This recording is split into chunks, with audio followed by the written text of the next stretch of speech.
بسم اللہ الرحمن الرحیم۔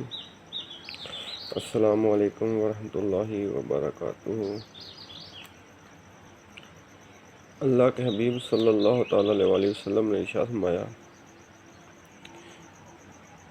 قیامت کے دن تم لوگ ضرور حقداروں کے حقوق ادا کرو گے، یہاں تک کہ بے سینگ بکری سینگ والی بکری سے اپنا حق وصول کرے گی۔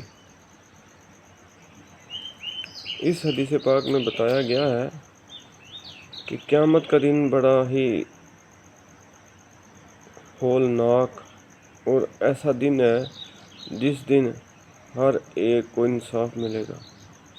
دنیا میں کسی کے پاس کتنے بھی وسائل کیوں نہ ہوں، وہ کتنا بھی جابر کیوں نہ ہو، وہ کتنا بھی اس کی پہنچ کتنی بھی بڑی کیوں نہ ہو، اس کے باوجود بھی قیامت کے دن وہ لاغر بے بس مجبور کھڑا ہوگا اللہ کی بارگاہ میں۔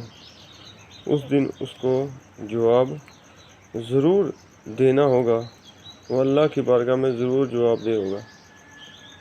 دنیا میں اس نے اپنے وسائل کو بروئے کار لا کر دوسرے کا حق تو غصب کر لیا ہے، لیکن قیامت کے دن اس کو اس کا حق ادا کرنا پڑے گا۔ تو قیامت کے دن تو نہ اس کے پاس کوئی مال ہوگا، نہ اس کے پاس کوئی ایسی چیز ہوگی وہ اس کو جو دے گا۔ ہاں، اگر اس نے نیکی کی ہے تو اس کی نیکیوں سے اس کو حصہ دیا جائے گا۔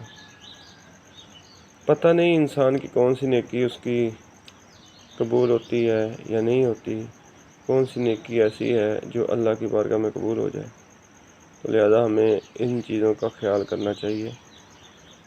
ہمیں ہر حقدار کو اس کا حق پہنچانا چاہیے، جس کا جو حق ہے اس کو اچھے طریقے سے ادا کرنا چاہیے۔ قیامت کے دن نفسا نفسی کا عالم ہوگا۔ ہر بندہ جو ہے وہ اپنے ہی اعمال میں، اپنے معاملات میں غور و فکر کرتا ہوگا۔ اگر دنیا میں کسی کا غصب اس نے حق کیا ہے، کسی کا حق مارا ہے، تو قیامت کے دن وہ ضرور اس کو دے گا۔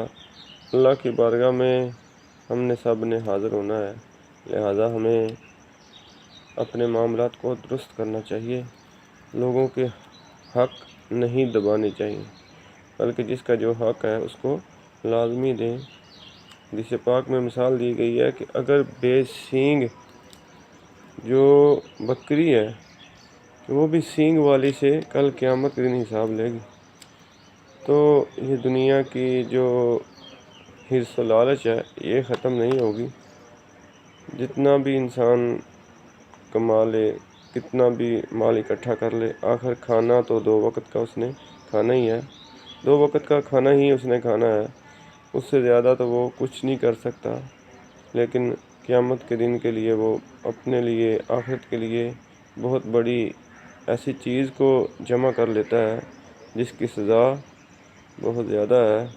تو ہم تو جو سورج کی تپش جو ہے اس کی گرمی برداشت نہیں کر پاتے، اس کے لیے مختلف قسم کی آج جو ٹیکنالوجی کے ذریعے ہمیں صورت میسر ہے، لہذا ہمیں ہر بندے کو اپنے اپنے حقوق کو سمجھنا چاہیے، دوسروں کے حقوق کو اچھی طریقے سے ادا کرنا چاہیے۔ اللہ تعالی ہمیں سمجھ عطا فرمائے، آمین۔